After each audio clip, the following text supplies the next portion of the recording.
Hello everybody, in today's video we will discuss about the poem The Patriot written by Robert Browning. So let's talk about the writer, the structure, the form of the poem. So The Patriot is a dramatic monologue written by renowned English poet and playwright Robert Browning. He is well known for his dramatic monologues and is widely celebrated as one of the foremost poets of the Victorian era. In this poem, Browning talks about politics, patriotism, religious faith, and the harsh reality of the leaders who are true to their sense of patriotism. It speaks about the sacrifice of such leaders who are misunderstood by the people. The speaker of the poem is the patriot. As it is a dramatic monologue, जो dramatic monologue होता है वो एक ऐसी poem या ऐसा structure, ऐसी writing होती है जिसमें एक नरेटर, एक स्पीकर अपनी कहानी को बयां कर रहा है.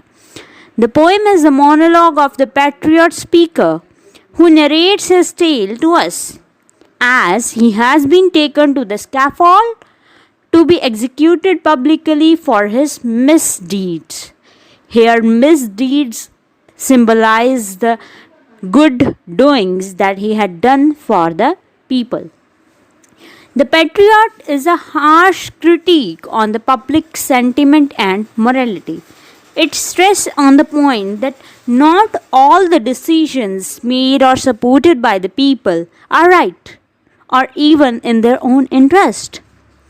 The poem has a sense of universality as it relates to our history also. Let's discuss about the poem form and structure of the poem. The Patriot has 6 stanzas of 5 lines each, and the length of majority of line is 9 syllables, with a few going a syllable or 2 beyond the mark. Instead of the meter, the musical quality is achieved by careful placement of the words. The rhyme scheme of the poem is A B A B A, which is carried and maintained throughout the poem and all stanzas. In the first 2 stanzas, the poem introduces the condition of the past. The third stanza is about the poet's revelation of how and why the conditions changed, and that too against him. The fourth and fifth stanza contrast with the past with the present, and the last stanza is the poet's expectation. Sorry, it's not the poet's, it's the narrator's, the speaker's expectation of his condition and expression of his hope. So, let's discuss the poem stanza wise. Let me read the first stanza. It was roses, roses all the way, with metal mixed in my path like mad. The house roof seemed to heave and sway. The church spires flamed. Such flags they had an year ago on this day. This is the first stanza. So, in the first stanza, the poets talk about the poet or the narrator, the patriot, talk about that there was an event, a grand public welcome that took place an year ago on that same day. He is thinking of the past. He builds a picture for us as he remembers that day. His walking path was covered with lots of rose petals, and the path was festooned with these flowers for him. People were standing on the roofs of their houses and cheered for him.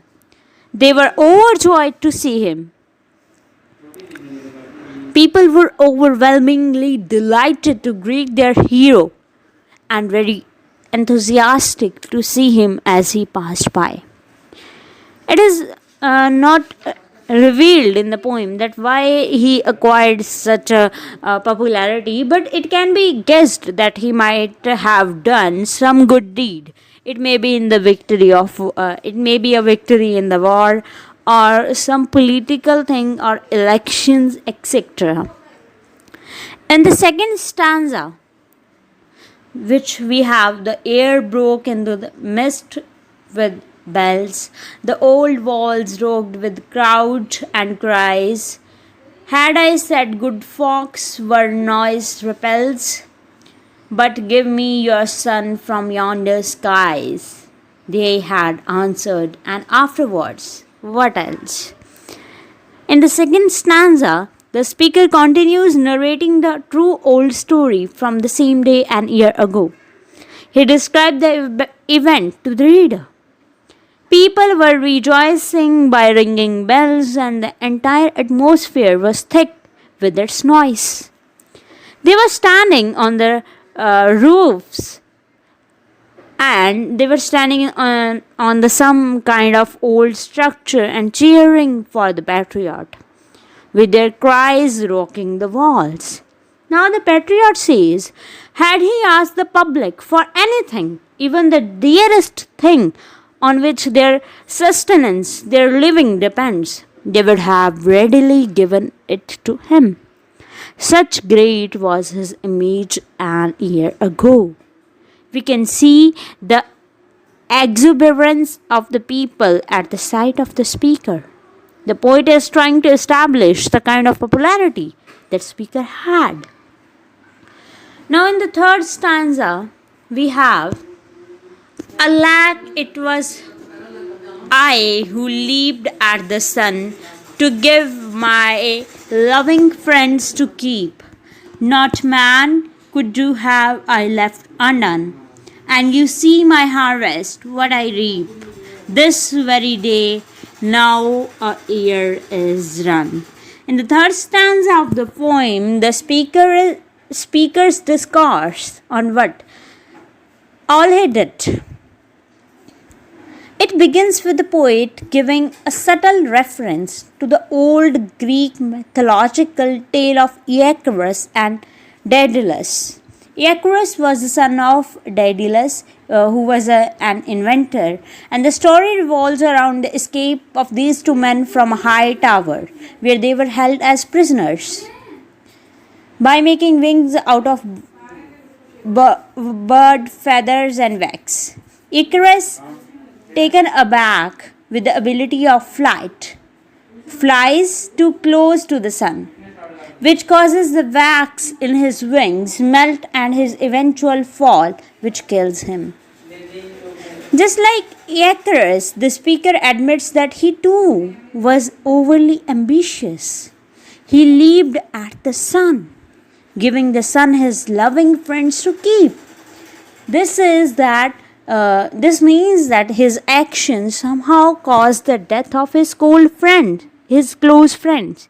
And here again, we can just think that the patriot is talking about some battle or which claimed the life of his dear ones.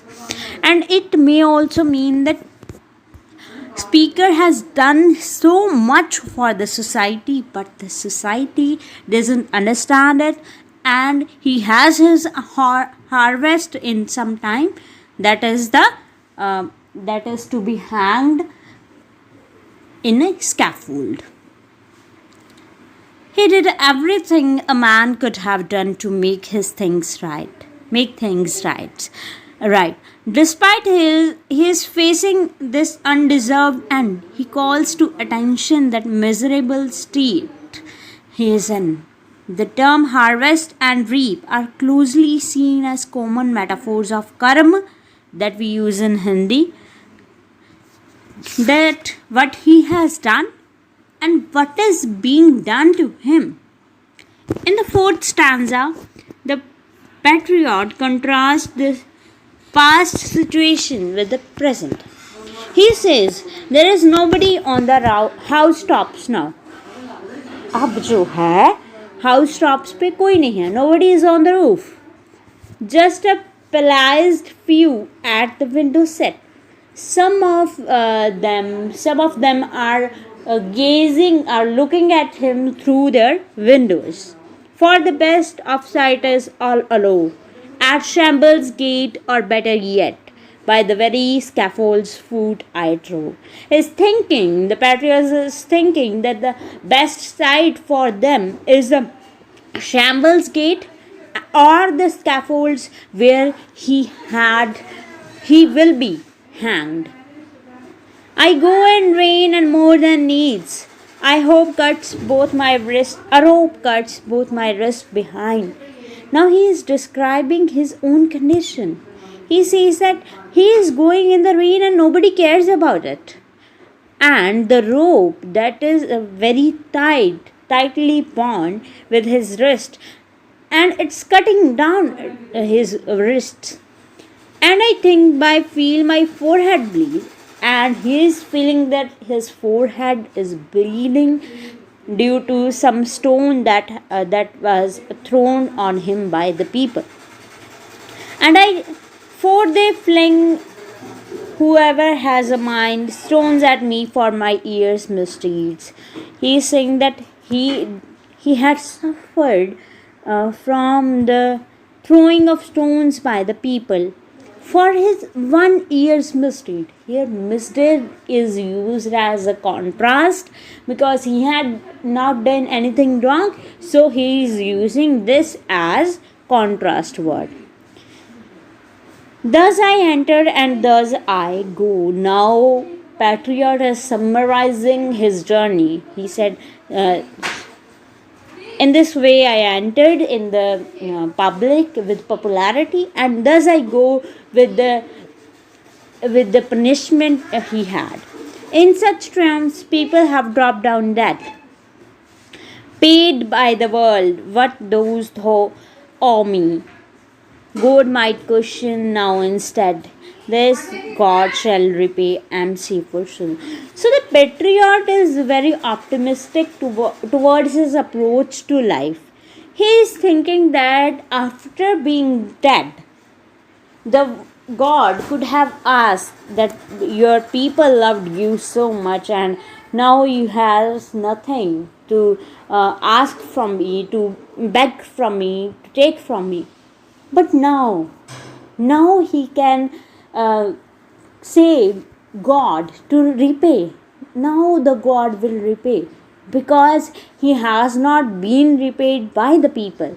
So he is thinking that in that situation I'll be more safer because of my good deeds. God will pay me.